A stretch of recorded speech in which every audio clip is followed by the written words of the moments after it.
அனைவருக்கும் வணக்கம். இது சாரதி லா ஸ்டடீஸ். சாரதி லா ஸ்டடீஸில் பிஎன்எஸ்எஸ்ல அடுத்ததாக பார்க்கக்கூடிய கான்செப்டும் part C and part D question தான். இனி வரும் கொஸ்டின் எல்லாமே அப்படியே தான் இருக்கும். ஏன்னா பிஎன்எஸ்எஸ் உடைய சாப்டர் கம்ப்ளீட் ஆக போகுது. இதெல்லாம் நீங்கள் உங்களுடைய ஆன்சர் ஷீட்டில் மிக நேர்த்தியாக எழுதணுன்றதுக்காக மிக தெளிவாக உங்களுக்கு கான்செப்டோடு சொல்லியிருக்கு. நம்மளுடைய சாரதி லா ஸ்டடீஸில் பிஎன்எஸ்எஸ் கலர் ஒர்க் புக் அப்படின்ற மாதிரி ஒரு கான்செப்ட்டு வீடியோவை பார்த்து அப்படியே நீங்கள் நோட்ஸ் எடுக்கிற மாதிரியான ஒரு அமைப்போடு கொண்டு வரலான்னு ஒரு ஐடியா ஒன்று இருக்குது. உங்கள்கிட்ட வரவேற்பு இருந்துச்சுன்னா இது தொடரும், இல்லைன்னா அதை அப்படியே குவிட் பண்ணிக்க வேண்டியது தான், நோ ப்ராப்ளம். ஏன்னா இந்த புத்தகம் இருந்துச்சுன்னா உங்களுக்கு மிக எளிமையாக ப்ராக்டிஸ் பண்ணுறதுக்கு, இல்லைன்னா எக்ஸாமுக்கு ப்ரிப்ரேஷன் பண்ணுறதுக்கு உங்களுக்கு உதவிகரமாக இருக்கும்னு எனக்கு தோணுது. அதனால தான் நான் சொல்கிறேன். நான் கொஸ்டின் பாருங்கள், ப்ரொபேஷன் அஃபெண்டர் அப்படின்ற ஒரு கொஸ்டின்லேருந்து வந்திருக்கு. கண்டிப்பாக இதை நோட்ஸ் எடுத்து வச்சுக்கிங்க. ஏன்னா இந்த ஆக்டிலிருந்து கண்டிப்பாக ஒரு 25 மதிப்பெண்கள்லேருந்து 30 மதிப்பெண் வரைக்கும் இருக்குது நம்மளுக்கு. அதனால் தெளிவாக நோட்ஸ் எடுங்க. இந்த இல்லுஸ்ட்ரேஷன்லாம் கூட பார்ட் பி அண்ட் பார்ட் ஏல உபயோகப்படுத்தி கொள்ளுங்கள். X was a professional offender. அவர் பார்த்திங்கன்னா ஒரு மாதிரி தெளிவாக தொழில் பண்ணக்கூடிய குற்றம் செய்யக்கூடிய ஒரு நபர். அவர் என்ன பண்ணுறாருன்னு பார்த்தீங்கன்னா ஸ்மக்லிங் ஆஃப் கோல்டு, தங்கத்தை வந்து கடத்துகிறார்.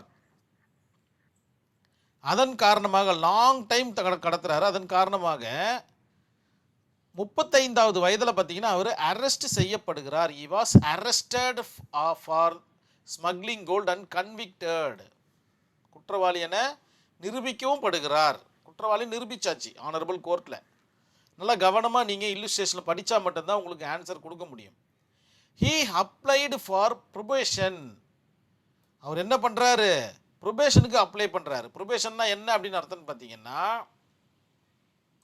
தண்டனைகளுக்கு பதிலாக சீர்திருத்த வாய்ப்பு. நான் திருந்திக்கிறேன், என்னை மன்னிச்சு விட்டுடுங்க, இதுக்கப்புறம் நான் தங்கத்தை கடத்தவே மாட்டேன், வேணா வெள்ளியோ இல்லைன்னா செம்போ கடத்திக்கிறேன் அப்படின்ற மாதிரி மன்னிப்பு கேட்குறாரு கோர்ட்டுக்கிட்ட.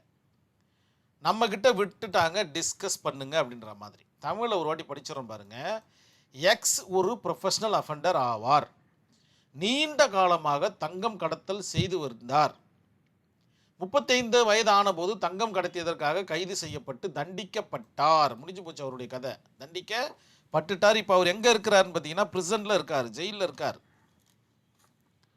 அவர் தண்டனைக்கு பதில் சீர்திருத்த வாய்ப்பு கோரி மேல்முறையீடு செய்தார். இதை விவாதிக்கவும் கேட்டுட்டாங்க. ரொம்ப ரொம்ப ஈஸியான ஒரு கான்செப்டும் கூட. ப்ரொபேஷன் அஃபெண்டர் இதற்கு முந்தின வீடியோலாம் பார்த்தீங்கன்னா உங்களுக்கு இன்னேத்திலாம் உங்களுக்கு ஆன்சர் கிடைச்சிட்ருக்கோம். அப்படி இல்லைனாலும் இதில் நான் முழுசாக உங்களுக்கு டிஸ்கஸ் பண்ணுறேன்.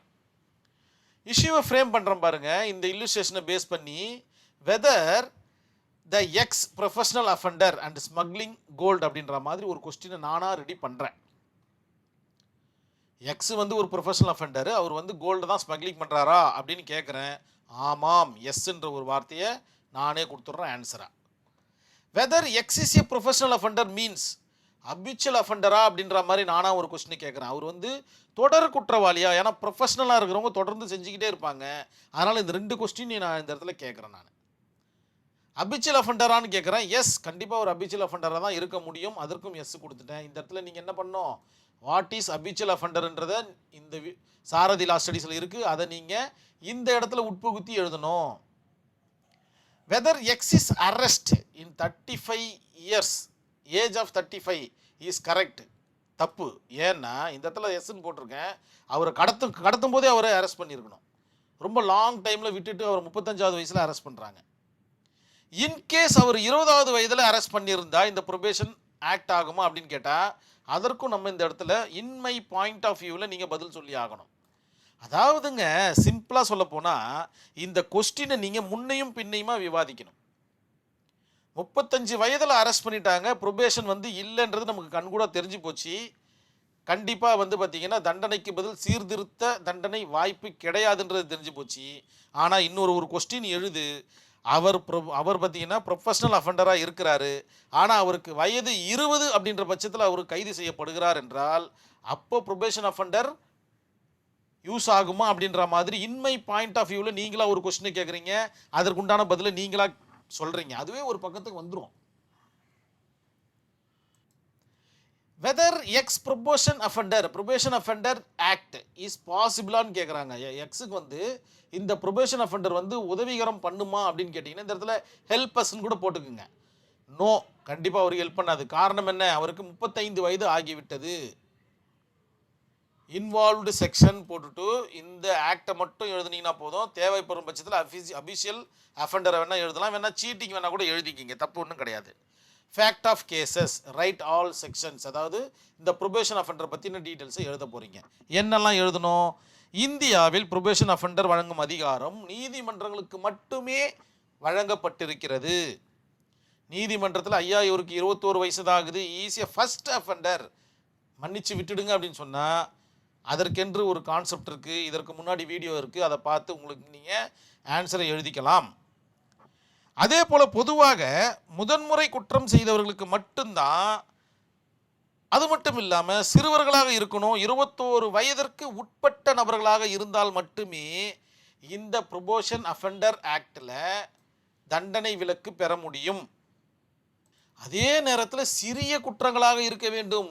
18 வயசால ஒரு கொலை குற்றம் பண்ணிட்டாருன்னா ப்ரொபேஷனில் கொண்டு வர முடியுமான்னு கேட்டால் கண்டிப்பாக முடியாது.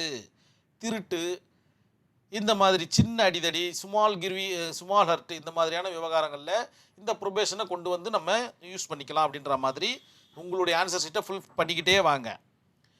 ப்ரொபேஷன் அஃபெண்டர்னா என்ன? இந்த இல்லுஸ்ட்ரேஷனில் அதை அப்படியே பதிவு பண்ணி சொன்னால், எக்ஸ் பார்த்திங்கன்னா ஒரு தொழில்முறை குற்றவாளி, ப்ரொஃபஷ்னல் அஃபெண்டராக இருக்கார், அபியூச்சுவல் அஃபெண்டராக இருக்கார், நீண்ட காலமாக தங்கம் கடத்தலில் ஈடுபடுகிறார் என்பதால் அவர் முதல் குற்றவாளி என கருத முடியாது. இந்த இடத்துல முதல் குற்றவாளிக்கு மட்டும்தான் வேலை இருக்குது. அதே மாதிரி 21 வயசுக்கு உள்ள மட்டும்தான் வேலை இருக்குது. இது ரெண்டுமே இவர் கிடையாது, எக்ஸ் கிடையாது. அதன் காரணமாக ப்ரொபேஷன் அஃபெண்டர் ஆக்ட் 1958 உடைய நோக்கம் என்னன்னு பார்த்தீங்கன்னா, குற்றவாளி திருந்தணும், அவ்வளோதான். அதே போல் மேலும் குற்றத்தை செய்யாத வண்ணம் தடுத்து நிறுத்தணும். சும்மா ஒரு ஜெயிலில் போயிட்டு அவர் அங்கே இருக்கிற விஷயத்தெல்லாம் கற்றுக்கிட்டு மறுபடியும் அஃபென்ஸ் பண்ணிகிட்டே இருந்தாருன்னா நல்லா இருக்காது. அவருக்கு ஒரு திருந்துவதற்கு வாய்ப்பு கொடுக்கணுன்றதுக்காக தான் காரணத்துடைய கான்செப்ட்டு. இந்த இல்லுஸ்ட்ரேஷனை பொறுத்த வரைக்கும் குற்றத்தின் தன்மை பார்த்திங்கன்னா பெரிய கான்செப்ட், அதாவது எக்கனாமிக்கல் அஃபென்ஸ் அப்படின்னு சொல்லக்கூடிய கான்செப்ட். தங்கம் கடத்தல் என்பது ஒரு பொருளாதார குற்றத்தில் வருது. அதனால் இந்த குற்றத்தில் ப்ரொபேஷன் அஃபெண்டருக்கு வேலை கிடையாது அப்படின்ற மாதிரி நீங்கள் உங்களுடைய ஆன்சர் ஷீட்டை ஃபில் பண்ணிக்கலாம். 2 கேஸ் ஸ்டடி பாருங்கள். இன்மை பாயிண்ட் ஆஃப் வியூவுக்கு உங்களுக்கு டீட்டெயில்ஸ் கிடச்சிச்சு. இந்த ஏஜை மட்டும் நீங்கள்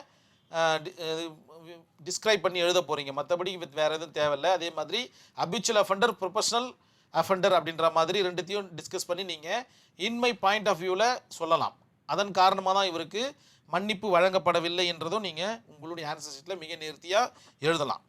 Ratan Lal versus State of Punjab All India Record in 1965 honourable supreme Court page number 444 என்ற ஒரு வழக்கில் என்ன சொல்கிறாங்க அப்படின்னு பார்த்தீங்கன்னா, முதல் குற்றவாளிகள் ஃபர்ஸ்ட் அஃபெண்டர்னு சொல்லுவாங்க. குறைந்த வயது குற்றவாளிகள் ஆகியோருக்கு, அதாவது முதல் குற்றவாளிகளாக இருக்கணும், 21 வயதுக்கு குறைவானவர்களாக இருக்கணும், அல்லது சிறியவர்களாக இருக்கணும். அப்படி இருந்துச்சுன்னா ப்ரொபேஷன் அஃபெண்டர் அவர்களுக்கு உதவி புரியும் அப்படின்ற மாதிரி இந்த கேஸில் சொல்லிட்டாங்க. அபியூச்சுவல் அஃபெண்டருக்கோ அல்லது ப்ரொஃபஷ்னல் அஃபெண்டருக்கோ இந்த ப்ரொபேஷன் அஃபெண்டர் ஆக்ட் உதவிகரம் செய்யாது அப்படின்ற மாதிரி ரத்தன்லால் வெர்சஸ் ஸ்டேட் ஆஃப் பஞ்சாபில் மிக தெளிவாக சொல்லிட்டாங்க. அடுத்த கேஸ் ஸ்டடி என்னென்னா, ஸ்டேட் ஆஃப் குஜராத் வெர்சஸ் ஜம்னன்ஸ் வெஸ் G Pabri in 1974 honourable supreme court in 544 என்ற ஒரு பேஜ் நம்பரில் இருக்கிறது என்னென்னா, குற்றவாளி, கரெக்டாக இந்த பாயிண்ட்டுக்கே வந்துடுறாங்க, குற்றவாளி தங்கம் கடத்திய வழக்கில் ப்ரொபேஷன் கேட்டு விண்ணப்பித்தார். தங்கத்தை கடத்துறாரு, ஏதோ ஒரு நாட்டிலேருந்து தங்கத்தை கடத்துறாரு, அந்த வழக்கில் மாட்டிக்கிறாரு, அரெஸ்ட் பண்ணுறாரு, ஜெயிலில் போட்டுடுறாங்க. இவர் என்ன பண்ணுறாரு, அப்பீல் போகிறாரு, அப்பீலில் ப்ரொபேஷன் கேட்குறாரு.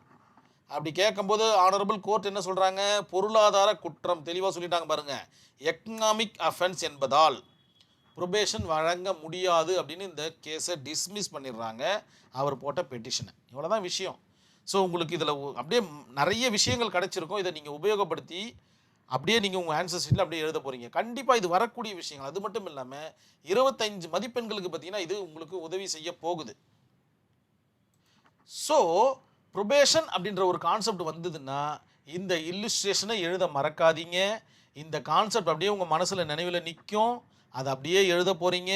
இந்த 2 கேஸ் ஸ்டடி எழுத போகிறீங்க. இதற்கு முன்னாடி 2-3 வீடியோ இருக்குது, அதையே நீங்கள் பார்க்க போகிறீங்க. மிக அற்புதமாக உங்களுடைய ஆன்சர் ஷீட்டை ஃபில் பண்ண போகிறீங்க. ஹாப்பியாக எக்ஸாம் ஹாலை விட்டு வெளில வர போகிறீங்க. இந்த வீடியோ உங்களுக்கு கண்டிப்பாக புரிஞ்சிருக்கும்ன்ற நம்பிக்கையோடு இந்த வீடியோவை நான் கம்ப்ளீட் பண்ணிக்கிறேன். நன்றி, வணக்கம்.